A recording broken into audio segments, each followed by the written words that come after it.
especially not in the UK amateur MMA scene. Definitely not, definitely not. And we're off, and yeah, as expected, Nathaniel pulls guard straight away. He's definitely going to be the more classical jiu-jitsu player in this match, I suspect. I can see, from watching Nate and seeing how he drills, he's definitely going to be looking to attack the legs here today. But with Andrew being from Dundee Shooters, he's going to have a strong top game, strong wrestling position also. Moving past the guard there. Yep. Nathaniel following the legs and into a turtle straight away. He's trying to drop Andrew, on that, trying to drop guillotine.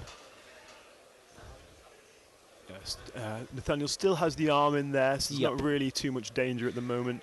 He's very hard to submit, Nathaniel. In my past experience, he doesn't tap easy, so if you tap him, you know you've really got him in something deep. Well, in his last outing here, where he tapped to a heel hook as well, he was very sensible. Nice butterfly. Nearly. Andrew straight back up. He's tapped pretty much instantly as soon as he knew the heel hook was on. There's obviously deep knowledge of the submission and the mechanics behind it there. So yeah, with the leg lock game as well, you can't take any chances with that. That's the kind of stuff that could stop you walking properly for the rest of your life. So, as we saw back in BJ Penn versus Ryan Hall. Yeah, I think BJ Penn was probably a bit past it there anyway. So don't tell him I said that. He'd probably still beat me up. Next time I see him, I won't let him. Nathaniel looking to go back to that butterfly hook back in. Sweep. Yeah, just goes for it. Andrew's a little bit wiser to it now.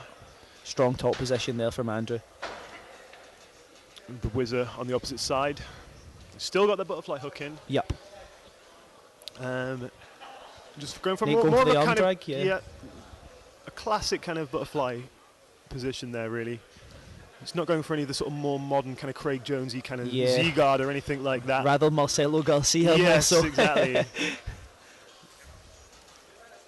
Very comfortable on the bottom though here, Nathaniel. Yeah, definitely.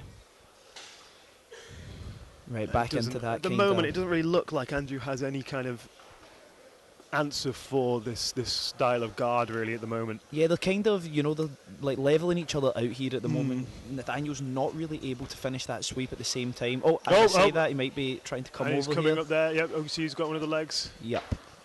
Nearly came up into a saddle position there, but just instead settled for the sweep.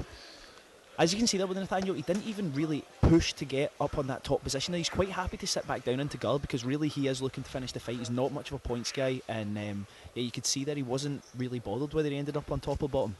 No, it looks like he's trying to pass the guard here. He's got extremely heavy top pressure here with the arm in. You can see how he's kind of bringing his weight forward onto his head, making his hips a little bit lighter, allowing him to get that leg pummel and just pass through the guard. And it looks like he's slowly being able to do... not quite, but again, doesn't really seem to mind going on the bottom, so... Nah. He's going back for that sweep there. And now he's gone to a butterfly half. Yep. You have to ask yourself, what is the value really of sweeping in a sub-only rule set? I mean, unless... if we're not playing points, I mean, the classical IBJJF mindset isn't really something which is going to serve you too well. You've got to kind of think about it in these new dimensions where everything should just be done to set up the submission. This is the thing, like as much as the crowd will see, or maybe the jiu-jitsu practitioners in the crowd will see who won the match, if it goes to decision, neither fighter's going to be happy knowing that in a 10-minute round neither were able to get the finish. So definitely I think in this kind of rule set, maybe missing a sweep isn't the biggest deal in the world as long as you're able to attack from whatever position you're in. Exactly. And we've also seen in previous matches, both on EOC and in the wider Nogi scene, where people who have, technically would have won on points, were it Nathaniel going for that butterfly sweep again, fails. People who maybe would have won on points in a sort of IBJJF style kind of, or even ADCC sort of rule set, lose because the other person just has more sub attempts. Yep. That's kind of what you really need to be thinking about racking up, is those submission attempts, not sweeps, not takedowns, not guard passes. Just purely looking at your submission entries and convincing the ref that you're the one who is hunting for the submission. Yeah, really trying to finish the fight. Exactly. So... It's in the name, submission only. And Nathaniel looking to that leg. Comes in for nearly into a single leg X position there. Instead goes for the sweep. He's in close guard here with Andrew on the bottom. And we reset centre.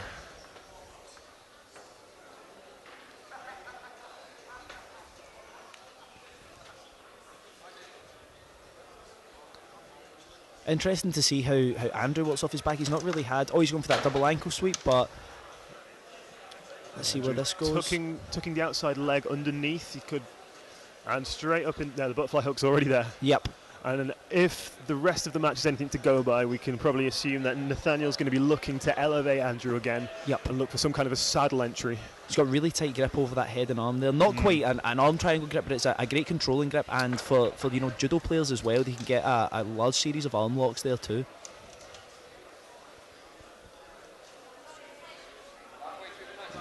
Five minutes in, Liam Cannon informing the fighters.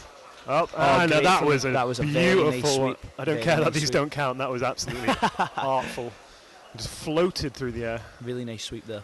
See Nathaniel See maybe how looking to work lifting an up arm there. in. Yeah, he could. If he shoots his knee up now to the armpit of Andrew, We might have we this. might, yeah. Oh, and he looks like he's going for a head and arm triangle there. Yeah.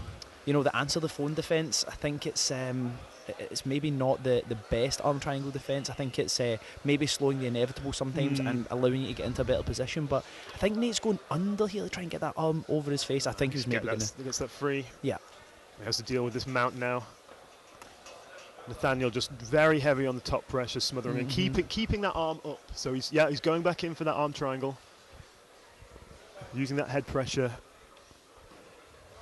He just needs to now manage to get his hips across to that same side as his head. Yep. And start walking he's out. maybe looking for an he's arm got a lock. gift wrap there, yeah. He could potentially even use this to transition to a back take. Andrew's certainly not giving up in this position. He's looking to try and regain control of that Back arm. But there into that. Oh, yeah, he's looking for that back looking take. for the back. Can he get to the back? And he's... maybe needs to sit out here to get that. But no, Andrew's out. Oh, it steps over for a... Try to go for a knee bar. Yeah, there, knee bar but entry there. then Nathaniel round on the side. Attacking the top oh, position. excellent. Beautiful back take. That was... You can see how he just slips the knee in, tilts him off to the side. He's still not got that second hook in, but he has got a grapevine with his the leg that's out there.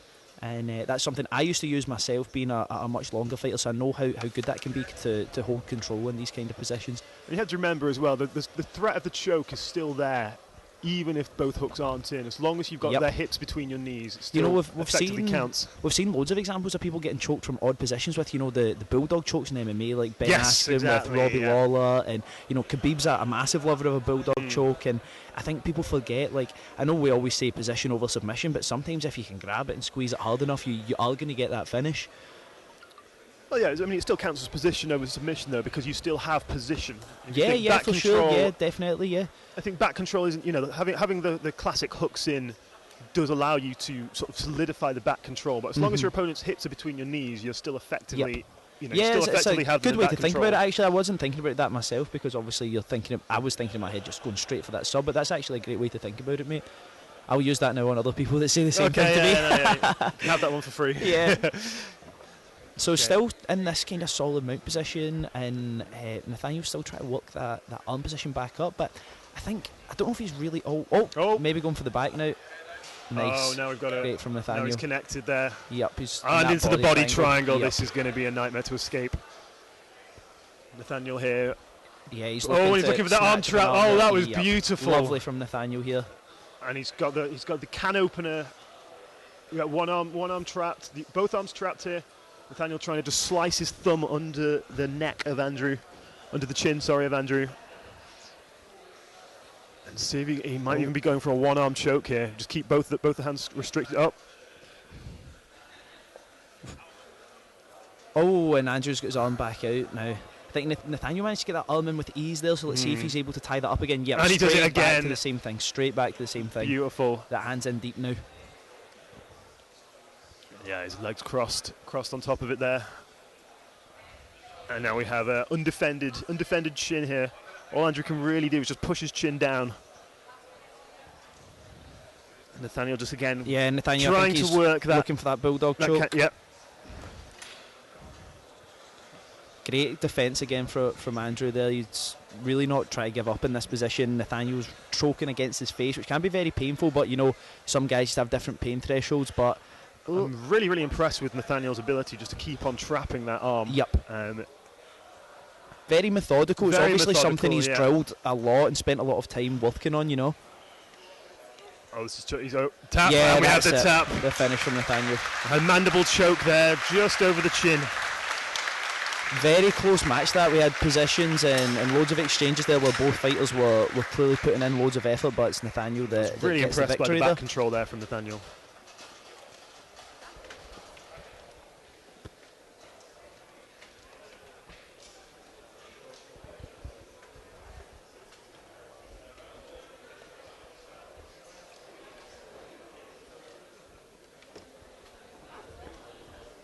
Okay, ladies and gentlemen, please, first and foremost, big round of applause for your contestant for the first match. Putting their all into it so soon. Excellent work, chaps.